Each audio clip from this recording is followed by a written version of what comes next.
Assalamualaikum warahmatullahi wabarakatuh. Halo semuanya, perkenalkan saya Denisa Mayora Santoso, salah satu mahasiswi dari Prodi Logistik Migas, PMK Migas, dengan nomor induk mahasiswa 18145004 dari kelas Logistik 4B. Pada kesempatan kali ini, izinkan saya untuk memaparkan hasil makalah yang telah saya susun dengan judul Supply Chain Management Product After di DPPU Raja Haji Fisabilillah.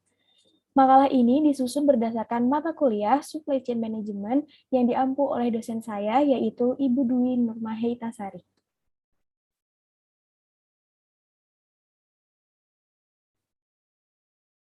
Pada penjelasan kali ini, terdapat 4 pokok pembahasan yang akan diangkat dalam pembahasan, yaitu yang pertama adalah Supply Chain Management, yang kedua Supply Chain Management di DPPU Raja Haji Fisabilillah, yang ketiga mitigasi risiko, dan yang keempat Vendor Managed Inventory atau VMI. Pokok pembahasan yang pertama yaitu Supply Chain Management. Supply chain management adalah integrasi aktivitas pengadaan bahan dan pelayanan, pengubahan menjadi barang setengah jadi dan produk akhir, serta pengiriman ke pelanggan. Nah, tujuan dasar dari supply chain management itu sendiri adalah untuk mengendalikan persediaan dengan manajemen arus material. Perusahaan dapat mengambil pendekatan supply chain management yang efisien untuk mengkoordinasikan aliran material untuk meminimalkan persediaan dan memaksimalkan produktivitas perusahaan. Pada supply chain menunjukkan adanya rantai yang panjang yang dimulai dari supplier sampai dengan pelanggan, di mana adanya keterlibatan entitas di dalamnya. Pelaku utama yang terlibat dalam supply chain yaitu yang pertama, supplier rantai pada supply chain. Supplier rantai pada supply chain merupakan sumber yang menyediakan bahan pertama, di mana mata rantai penyaluran barang akan dimulai. Yang kedua yaitu supplier manufacture distribution. Dalam tahap ini, barang jadi yang dihasilkan disalurkan kepada pelanggan, di mana biasanya menggunakan jasa distributor atau wholesaler yang merupakan pedagang besar dalam jumlah yang besar. Yang ketiga adalah supplier manufacture distribution and retail outlet. Pada tahap ini, barang yang berasal dari pedagang besar tersebut kemudian disalurkan ke toko pengecer atau yang sering disebut oleh retail outlet. Dan yang terakhir adalah supplier manufacturer distribution, retail outlet, dan customer. Pada tahap ini, customer merupakan rantai terakhir yang dilalui dalam supply chain dalam konteks ini sebagai end user. Komponen dari supply chain management terdiri dari 3 komponen utama, yaitu yang pertama, upstream supply chain. Bagian upstream atau hulu supply chain meliputi aktivitas dari suatu perusahaan manufacturing dengan para penyalurnya atau kedua-duanya dan koneksi mereka kepada para penyalur mereka. Dan yang kedua yaitu internal supply chain. Bagian dari internal supply chain meliputi semua proses in-house yang digunakan dalam mentransformasikan masukan dari para penyalur ke dalam keluaran organisasi tersebut. Dan yang terakhir yaitu downstream supply chain atau hilir supply chain yang meliputi semua aktivitas yang melibatkan pengiriman produk kepada pelanggan akhir. Pokok pembahasan kedua yaitu supply chain management DPPU Raja Haji Fisabilillah. Depot pengisian pesawat udara atau DPPU Raja Haji Fisabilillah Tanjung Pinang adalah penyedia bahan bakar penerbangan Aftur Jet A1 yang berada di wilayah Bandara Raja Haji Fisabilillah Kota Tanjung Pinang. DPPU Raja Haji Fisabilillah Tanjung Pinang merupakan depot hasil kerjasama operasi atau yang sering disebut dengan KSO antara PT Pertamina Persero dengan PT Patra Logistik dan merupakan unit bisnis aviation wilayah Marketing Operation 1 dan bagian dari DPPU Hang Nadiem Group Batam. Untuk memperlancar jalannya semua kegiatan di DPPU Raja Haji Fisabilillah dalam menyalurkan dan memenuhi stok aftur, maka dibutuhkan sebuah alur proses supply chain management atau rantai pasok. Pada proses kegiatan pendistribusian aftur kepada konsumen, yaitu pihak airliner, terdapat 3 macam aliran yang dikelola oleh supply chain management, yaitu yang pertama adalah aliran fisik atau produk, yang kedua aliran informasi, dan yang ketiga aliran keuangan atau finansial. Aliran yang pertama yaitu aliran fisik produk. Aliran yang terjadi pada tahap ini yaitu aliran produk aftur yang mengalir dari upstream atau hulu sampai dengan downstream atau hilir. Adapun skema alur proses terjadinya aliran fisik produk aftur ini yaitu yang pertama, supplier. Kegiatan supply chain pada aftur dimulai dari penyediaan bahan baku atau raw material yang berupa crude oil. Crude oil ini didapatkan dari hasil produksi PT Chevron Pacific Indonesia yang bertindak sebagai supplier yaitu crude oil minas dan crude oil duri. Kedua jenis crude oil tersebut dihasilkan dari kedua ladang minyak yang berbeda, yaitu ladang minyak daerah duri atau duri crude dan ladang minyak minas atau yang sering disebut minas crude. Kemudian, pasokan crude oil tersebut nantinya akan dikirimkan ke refinery unit 2 Dumai untuk dilakukan proses pengolahan. Selanjutnya pada tahap manufaktur. Pendistribusian crude oil tersebut dilakukan oleh PT Chevron Pacific Indonesia dengan menggunakan moda transportasi berupa kapal tanker. Setelah pasokan crude oil tersebut sampai di refinery unit 2 Dumai, maka kedua bahan baku aftur ini nantinya akan diolah bersama dengan perbandingan campuran antara 85% volume crude oil minas dan 15% volume crude oil duri. Pada PT Pertamina RU2 Dumai, proses aftur dibuat melalui 4 tahapan proses pengolahan minyak mentah, yaitu 1. Distilasi atmosfer pada unit CDU, yang kedua destilasi hampa atau vacuum distillation pada unit HVU, dan ketiga terminal cracking pada unit DCU, dan yang terakhir adalah hydrocracking pada unit HCU. Proses pengolahan crude oil menjadi aftur ini harus sesuai dengan spesifikasi yang ada yang dikeluarkan oleh Dirjen Migas.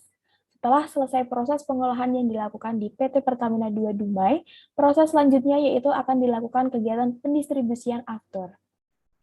Proses kegiatan pendistribusian selanjutnya ini terjadi antara PT Pertamina 2 Dumai dengan Fuel Terminal Kijang. PT Pertamina 2 Dumai akan menyalurkan aftur menuju ke Fuel Terminal Kijang melalui moda transportasi berupa kapal tanker. Selanjutnya yaitu tahap pada distributor. Sesampainya produk aftur tersebut di Fuel Terminal Kijang akan dilaksanakan proses penerimaan aftur. Proses penerimaan aftur ini dilakukan setelah mendapatkan persetujuan dari pimpinan tertinggi di regional. Sebelum dilakukan penerimaan produk aftur tersebut, terlebih dahulu akan dilakukan uji laboratorium pengambilan komposat middle sample multi-kompartemen untuk mencegah terjadinya kesalahan berupa tidak sesuainya produk yang diterima. Jika hasil laboratorium tersebut telah usai, maka proses penerimaan dapat dilaksanakan. Setelah semua proses penerimaan selesai, Fuel Terminal wajib mengeluarkan surat pernyataan rilis berupa batch release dari minimal pimpinan tertinggi regional atau yang mewakilinya. Selain itu, Fuel Terminal juga harus mengeluarkan berupa tank release dari minimal operation head atau yang mewakili. Kedua pernyataan rilis tersebut dikeluarkan guna untuk memastikan bahwa aftur yang sudah diterima dari kilang dinyatakan layak digunakan sebagai bahan bakar pesawat udara dan siap didistribusikan menuju depot pengisian pesawat udara.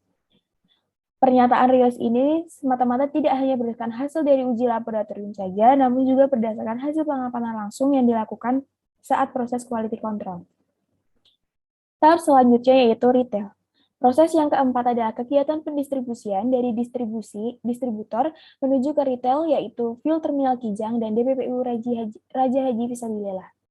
Kegiatan pendistribusian aftur ini dilakukan dengan menggunakan moda transportasi berupa bridger. Moda transportasi bridger yang digunakan ini milik vendor PT Pembangunan Kepri yang berkapasitas sebesar 10 kiloliter. PT Pembangunan Kepri melakukan kerjasama dengan DPPU Raja Haji Fisabilillah dalam hal penyediaan moda angkutan aftur dan di bawah pengawasan PT Patra Logistik. Proses pengambilan aftur dari Fuel Terminal Kijang dilakukan setiap adanya permintaan dari DPPU Raja Haji Fisabilillah. Aftur yang diangkut oleh bridger harus melalui beberapa tahapan sebelum dilakukan proses pembongkaran dan pendistribusian ke customer. Tahapan tersebut dimulai dengan dilaksanakannya kegiatan settling time, kemudian akan dilanjutkan dengan kegiatan quality control untuk mengetahui mutu dari aftur tersebut masih sesuai atau terdapat perubahan kualitas dari produk tersebut. Jika produk sudah dinyatakan on spec, maka aftur dapat disalurkan menuju tangki modular dan dapat segera untuk didistribusikan. tahap terakhir yaitu tahap customer. Nah, pada kegiatan selanjutnya yaitu pendistribusian antara DPPU Raja Haji Fisabilillah dengan pihak bandar udara. Pendistribusian ini mencakup tentang proses pengisian pesawat. Proses pengisian pesawat udara di DPPU Raja Haji Fisabilillah dilakukan dengan menggunakan refueler yang berkapasitas sebesar 16 kiloliter. DPPU Raja Haji Fisabilillah hanya melayani 2 jenis penerbangan, yaitu komersil dan non-komersil. Penerbangan komersil yang dilayani yaitu Citylink, Lion Group, Garuda Indonesia, Batik Air dengan menggunakan pengisian secara underwing, sedangkan untuk penerbangan non-komersil atau pemerintah yang dilayani yaitu TNI AL, TNI AU, dan Basarnas dengan menggunakan pengisian secara overwing. Produk after dapat disalurkan menuju pesawat udara apabila sudah melewati proses quality control yaitu berupa pengecekan menggunakan CWD atau Chemical Water Detector, dan pengecekan CWD tersebut berfungsi untuk mengetahui apakah produk after yang berada di dalam tangki refueler tersebut terkontaminasi dengan air atau tidak. Jika CWD tersebut menunjukkan tidak adanya kandungan air, maka produk after dapat disalurkan ke pesawat udara. Aliran yang kedua yaitu aliran informasi. Aliran yang terjadi pada tahap aliran informasi ini harus terkoordinir dan dilakukan dua arah, yaitu dari hulu menuju hilir maupun sebaliknya. Adapun skema alur proses terjadinya aliran informasi ini yaitu berdasarkan gambar aliran informasi dari produk after tersebut, diketahui bahwa tahap awal terjadinya informasi berawal dari pengadaan kebutuhan raw material yang berupa crude oil yang dilakukan oleh PT Chevron Pacific Indonesia dengan refinery Unit 2 Dumai. Refinery Unit 2 Dumai mengirimkan berupa purchase order kepada PT Chevron Pacific Indonesia. Kemudian, aliran informasi terjadi juga di antara RU2 Dumai dengan fuel terminal Kijang. Nah, informasi di antara kedua pihak tersebut berisikan mengenai data permintaan dari jumlah after yang dibutuhkan. Saat melakukan proses pendistribusian after, dibutuhkan informasi yang jelas mengenai jadwal produk dikirimkan, jadwal produk tiba di fuel terminal, dan kapasitas yang dibawa oleh kapal tanker, dan juga yang terakhir jumlah produk after yang dipesan oleh fuel terminal. Selain itu, pada saat melakukan pendistribusian dari Refinery Unit 2 Dumai menuju ke fuel terminal Kijang, juga dibutuhkan beberapa persyaratan yang harus dipenuhi untuk proses pendistribusian tersebut menggunakan kapal tanker, yaitu berupa Bill of Loading, Certificate of Quality Loaded, the Alleged Statement After Loading, Loading Order, dan yang terakhir adalah Release Note. Kemudian, pada saat dilakukannya pendistribusian after dari fuel terminal menuju ke DPPU, dibutuhkan informasi yang jelas mengenai jumlah permintaan produk after dengan mengirimkan loading order ke fuel terminal agar tidak terjadi kesalahan pada saat pendistribusian. Nah, loading order tersebut nantinya akan diproses oleh fuel terminal dan kemudian akan dikirimkan jumlah produk sesuai dengan yang tertera pada loading order. Setelah mengirimkan loading order tersebut, pihak DPPU akan memerintahkan tim bridgernya untuk berangkat menuju ke fuel terminal dengan membawa AFRN atau yang bisa disebut Aviation Fuel Release Note, loading order, dan surat jalan. Informasi selanjutnya terjadi antara pihak airliner dengan customer. Pihak airliner harus menginformasikan terlebih dahulu kepada pihak DPPU jika ingin melakukan pengisian, yang kemudian pihak DPPU akan segera melakukan pengisian. Sebelum melakukan pengisian, operator yang bertugas memberikan informasi kepada pihak airliner terlebih dahulu berupa bukti.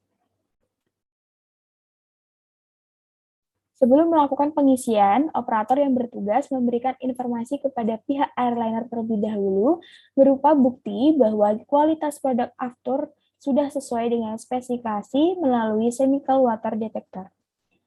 Saat akan dilakukannya proses pengisian, terdapat juga aliran informasi yang jelas mengenai jenis maskapai yang akan melakukan pengisian, serta kuantitas dari pengisian after yang dibutuhkan. Setelah selesai dilakukan proses pengisian, pihak DPPU akan memberikan informasi berupa bukti pengisian, yaitu FD105 kepada pihak airliner. Aliran yang ketiga yaitu aliran keuangan. Nah, berdasarkan gambar yang tersaji pada layar, pertama terjadi aliran keuangan antara PT Chevron Pacific Indonesia dengan RU2 Dumai. Aliran tersebut terjadi karena untuk memenuhi permintaan pengadaan raw material berupa crude oil. Nah, RU2 Dumai melakukan pembayaran kepada PT Chevron Pacific Indonesia yang sudah disepakati terlebih dahulu antara kedua belah pihak. Setelah proses pembayaran telah selesai, maka PT Chevron Pacific Indonesia akan menerbitkan payment term dan invoice setelah produk dikirimkan kepada RU2 Dumai.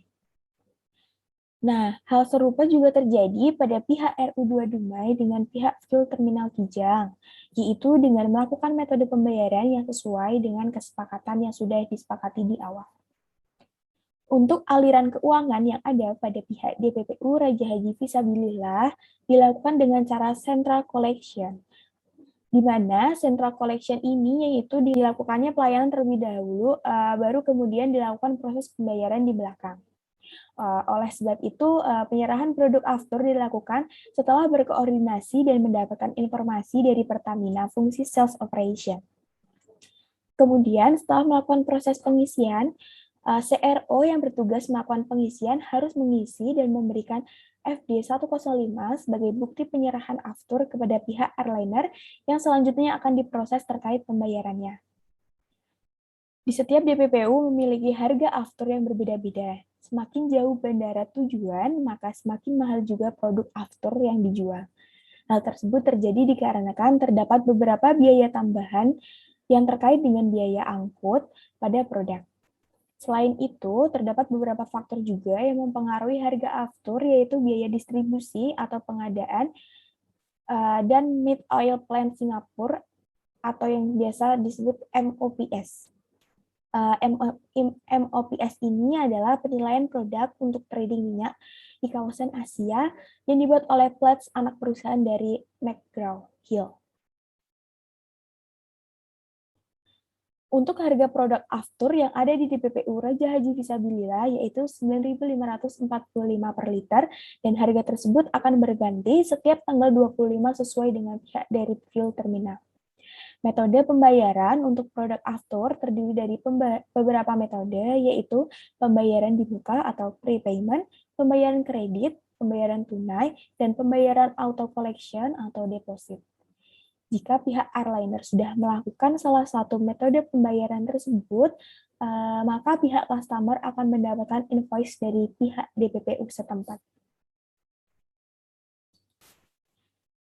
Pokok pembahasan yang selanjutnya yaitu mitigasi risiko. Dalam pelaksanaan pemenuhan kebutuhan kepada customer, tentunya terdapat beberapa risiko yang mungkin saja terjadi dalam sebuah sistem rantai pasok. Risiko dapat didefinisikan sebagai peluang bahaya, kerusakan, kehilangan, cedera, atau konsekuensi lain yang tidak diinginkan. Selain itu, risiko juga sebagai probabilitas bahwa peristiwa buruk terjadi selama periode waktu atau hasil dari tantangan tertentu. Risiko dalam rantai pasok muncul sebagai peristiwa apapun yang dapat mempengaruhi gerakan aliran material mulai dari supplier hingga customer dan akan mengganggu aliran material yang sudah direncanakan. Dampak dari terjadinya risiko adalah kerugian baik dari sisi kehilangan pendapatan maupun citra perusahaan atau produk yang akan menurun. Mitigasi risiko yang pertama pada bagian supplier. Adapun risiko yang sering biasanya terjadi yaitu yang pertama, pengiriman bahan baku tidak sesuai dengan jadwal yang sudah disepakati bersama. Nah, mitigasi yang dilakukan dalam menangani risiko ini yaitu melakukan koordinasi kembali mengenai jadwal pengiriman bahan baku oleh pihak supplier, kemudian membuat kesepakatan berupa sanksi jika terjadi keterlambatan pengiriman bahan baku.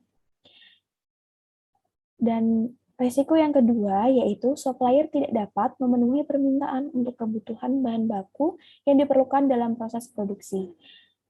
Untuk mitigasi yang dilakukan dalam menangani risiko ini adalah membuat daftar supplier yang sebelumnya sudah memenuhi kualifikasi dan dapat memenuhi pasokan bahan baku tersebut. Risiko yang ketiga yaitu crude oil yang dikirimkan tidak memenuhi spesifikasi yang sudah ditentukan.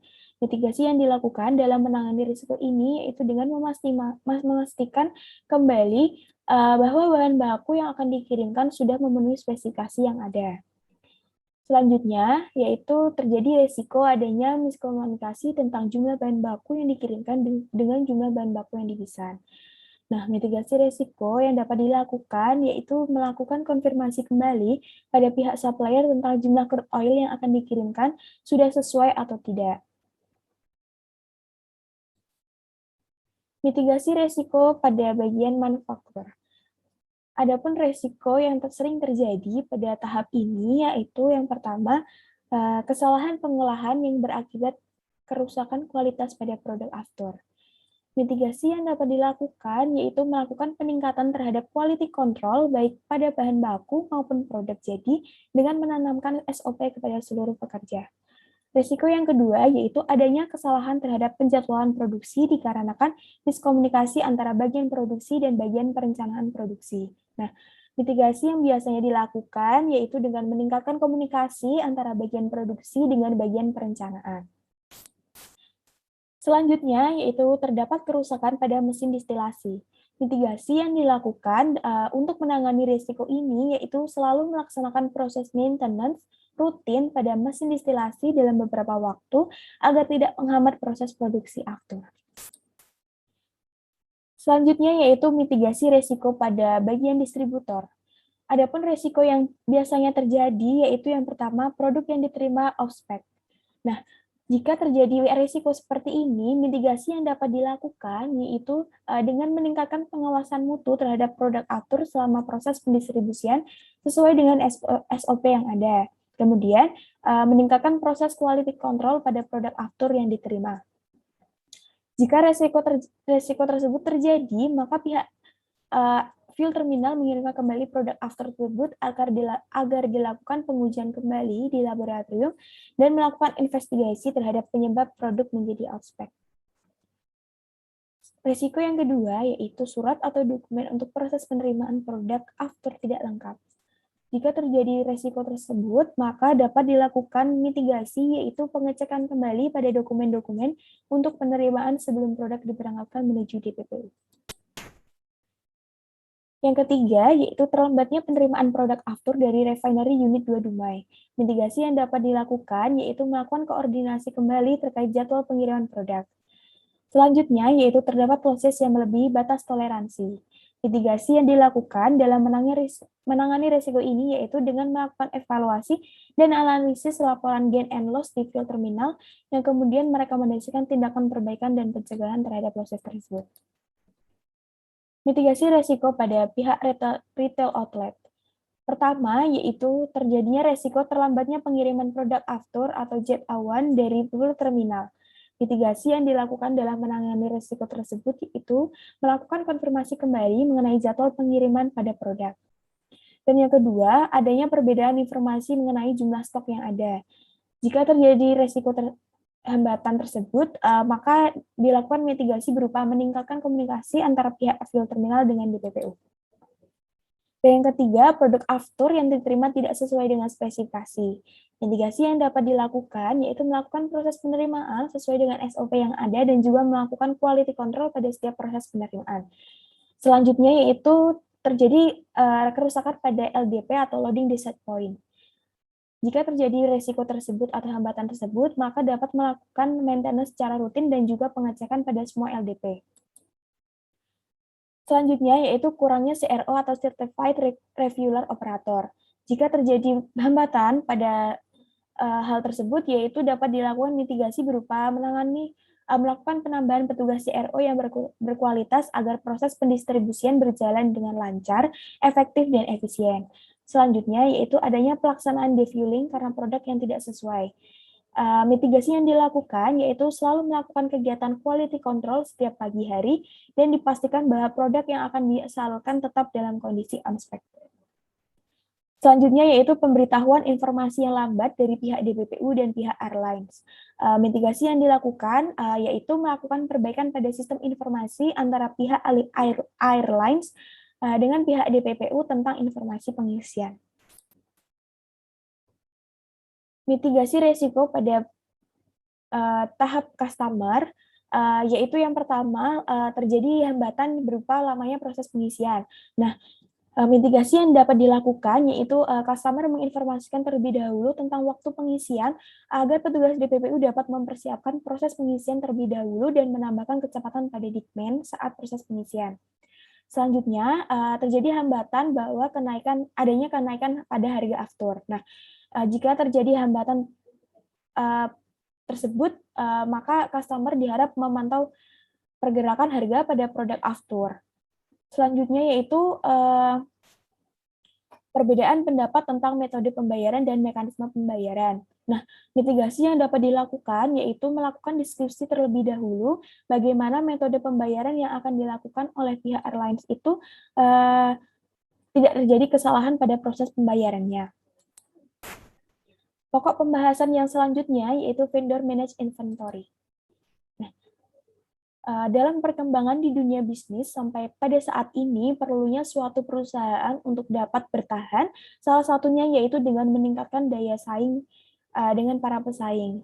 Hal tersebut dapat dilakukan dengan menerapkan sistem vendor management inventory, di mana sistem pada FMI ini dapat menyediakan produk yang terjangkau dengan biaya rendah, berkualitas tinggi, dan cepat tersedia di pasar. Penerapan sistem vendor managed inventory ini dapat membantu mengatur cash flow di tengah krisis ekonomi agar bisnis tetap efisien. Langkah implementasi VMI.